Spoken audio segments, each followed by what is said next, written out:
Friends, आज हम लोग बात करने वाले हैं एक practical proof of Ohm's law के बारे में। देखिए, ओम्स लॉ हम लोगों ने पढ़ लिया है, उसका मिनिएचर फॉर्म हम लोगों ने पढ़ लिया है, कहीं ना कहीं उसे ढंग से समझा भी है। आज हम लोग एक प्रूफ देखेंगे कि ये जो ओम्स लॉ है वो प्रैक्टिकली कैसे लागू होता है किसी भी कंडक्टर के अंदर। बहुत सिंपल सी चीज़ है, बहुत बड़ी चीज़ नहीं है। हमें सिर्फ प्रैक्टिकली अज्यूम करना है, इमेजिन करना है, तो हमें समझ में आ जाएगा कि ये कहाँ सही हो सकता है और कहाँ गलत, जिससे हमें इसकी लिमिटेशंस के बारे में पता चल जाए। ठीक है, तो आइए शुरू करते हैं। देखिए, हमें पता है कि जो ओम्स लॉ है वो ये कहता है कि किसी भी कंडक्टर के जो सिरे होते हैं, मतलब दोनों के दोनों जो एंड्स होते हैं, उसके ऊपर जो पोटेंशियल डिफरेंस होता है वो जो है वो डायरेक्टली प्रोपोर्शनल होता है उसके अंदर बहने वाले करंट के। ठीक है, यानी कि किसी भी कंडक्टर के अंदर जो करंट फ्लो करता है वो उसके पोटेंशियल डिफरेंस पे डिपेंड करता है। तो हम लोग लिखते हैं V प्रोपोर्शनल टू I, और फिर लिखते हैं V इज इक्वल्स टू में आर आई, जहाँ पर जो R है वो एक रेजिस्टेंस की तरह काम करता है। ठीक है, अब देखिए हम लोग इसको थोड़ा तोड़ने की कोशिश करते हैं। अगर मैं इस I को यहाँ पर नीचे ले आता हूँ, V के नीचे ले आता हूँ, तो मैं लिखूंगा V अपॉन में I इज इक्वल्स टू में R। अब हमें पता है R जो है वो रेजिस्टेंस है और वो कहीं ना कहीं कांस्टेंट होता है, तो हम लोग लिख सकते हैं V अपॉन में I इज इक्वल्स टू में कांस्टेंट। ठीक है, ये चीज़ हमें समझ में आ जाती है। अब हम क्या करते हैं कि इसको मिनिएचर फॉर्म में चेंज करने की कोशिश करते हैं। जो हमारा V होता है, जैसा कि मैंने कहा कि वो कंडक्टर के सिरों पे यानी कि एंड्स पे होता है, तो जो कंडक्टर होता है उसके ऊपर की जो इलेक्ट्रिक फील्ड होती है और उसकी जो लेंथ होगी कंडक्टर की, उसके मल्टीप्लिकेशन के बराबर ही होगा V। तो V इज इक्वल्स टू में E multiply by L upon में I, यानी कि करंट का मिनिएचर फॉर्म क्या होता है?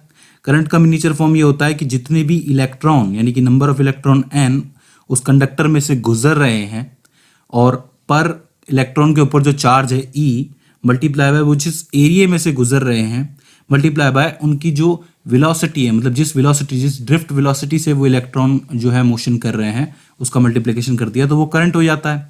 यही होता है इसका मिनिएचर फॉर्म। तो हम लोग लिखेंगे I इज इक्वल्स टू में NEAVD, तो अपॉन में लिख दिया हम लोगों ने, यानी कि E multiply by L upon में NEAVD।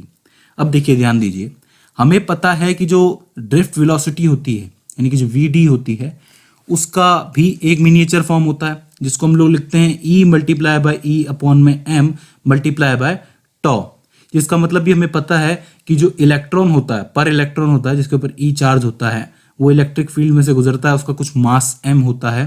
ठीक है, और जितने टाइम में, जिस रिलैक्सेशन टाइम में वो गुजरता है, उसको हम लोग टॉ कहते हैं।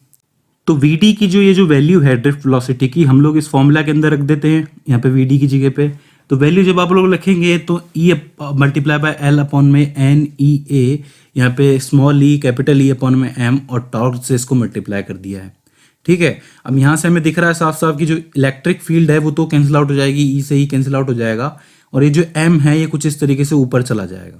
तो हम लोग लिखेंगे V अपॉन में I इज इक्वल्स टू में M multiply by L upon में NE स्क्वायर, यानी कि E से ही जो मल्टीप्लाई हुआ है A मल्टीप्लाई बाय टॉ। ठीक है, ये चीज़ हमें समझ में आती है। फिर से बता देता हूँ कि यहाँ पर जो M है वो मास है, मास ऑफ द इलेक्ट्रॉन है जो कि इलेक्ट्रॉन अंदर गुजरेंगे। L है वो उस कंडक्टर की लेंथ होगी। N है वो क्या होगा, नंबर ऑफ इलेक्ट्रॉन होगा। E जो है वो पर इलेक्ट्रॉन के ऊपर चार्ज है। A वो एरिया है जहाँ से ये गुजर रहे हैं, और टॉक वो टाइम है जिसके अंदर वो मतलब जिस टाइम के अंदर वो गुजरेंगे। ठीक है, ये चीज़ हमें समझ में आती है। ये V अपॉन में I के बराबर है। अब हमें पता है कि V अपॉन में I जो है वो एक कांस्टेंट है, तो इस पूरे फॉर्मूला को भी कांस्टेंट होना चाहिए। ठीक है, और हमें यही प्रूफ करना है कि ये कांस्टेंट है। अब देखिए इसको कैसे प्रूफ करेंगे। जैसे मान लेते हैं कि हमारे पास एक कंडक्टर है। अब ये जो है, ये जो कंडक्टर है वो एक तरीके से एक पीस है, मतलब हम लोगों ने एक छोटा सा कंडक्टर मान लिया है, एक छोटा सा हिस्सा मान लिया है कंडक्टर का।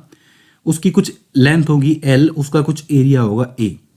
अब जो लॉ है उसके स्टेटमेंट के हिसाब से कि इसके सिरों के ऊपर जो है, यानी कि इसके एंड्स के ऊपर क्या होगा, आपका पोटेंशियल होगा, पोटेंशियल डिफरेंस कह सकते हैं जिसको हम लोग, जिसको वोल्टेज भी कहते हैं, और उसकी वजह से इसके अंदर कुछ करंट बहेगा। तो ध्यान देने वाली बात यह है कि ये एक फिक्स कंडक्टर है, तो ऑब्वियस सी बात है कि इसकी लेंथ तो चेंज होने वाली नहीं है और इसका एरिया भी चेंज होने वाला नहीं है, विच मीन्स ये जो दोनों हैं कांस्टेंट रहेंगे।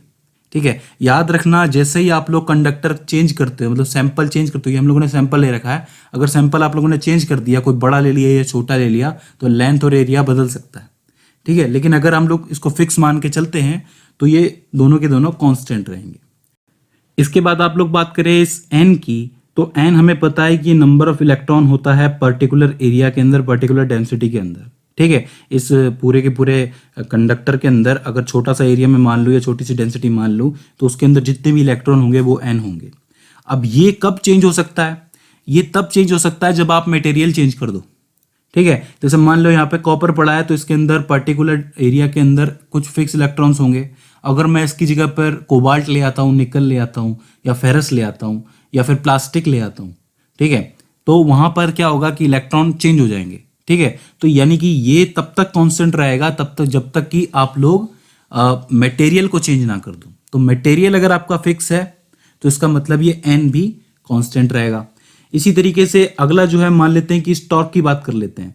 ये टाइम होता है, एक रिलैक्सेशन टाइम होता है जिसके अंदर इलेक्ट्रॉन एक जगह से दूसरी जगह जाता है, लेकिन ये तब तक कांस्टेंट रहता है जब तक आप उस मटेरियल का टेम्परेचर कांस्टेंट रखते हो।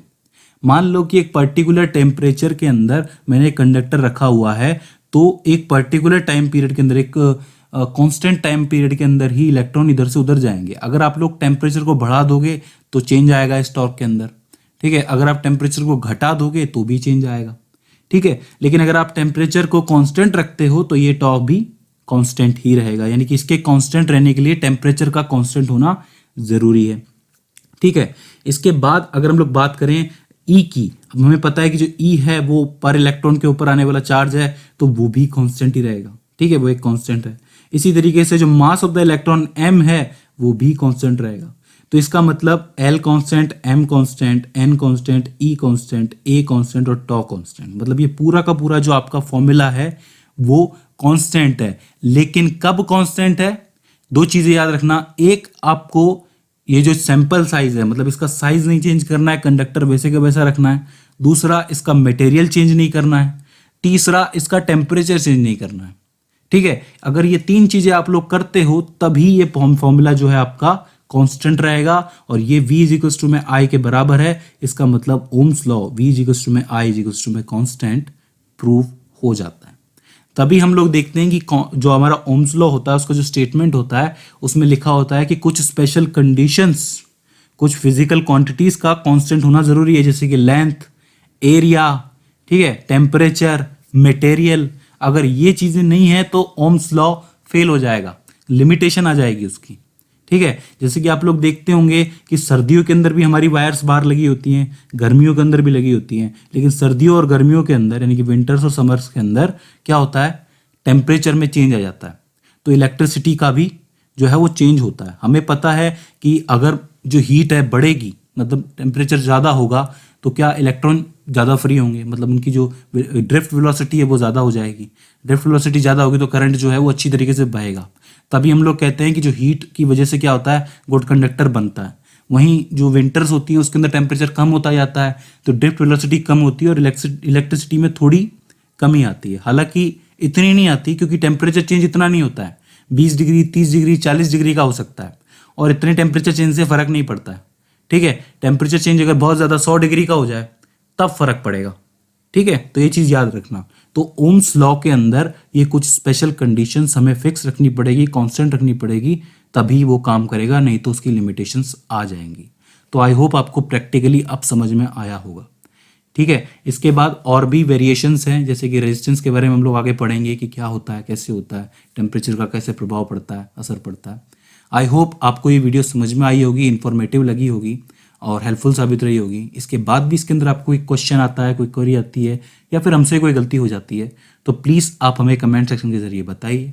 सो फ्रेंड्स, आज की इस वीडियो में बस इतना ही। See you in the next one.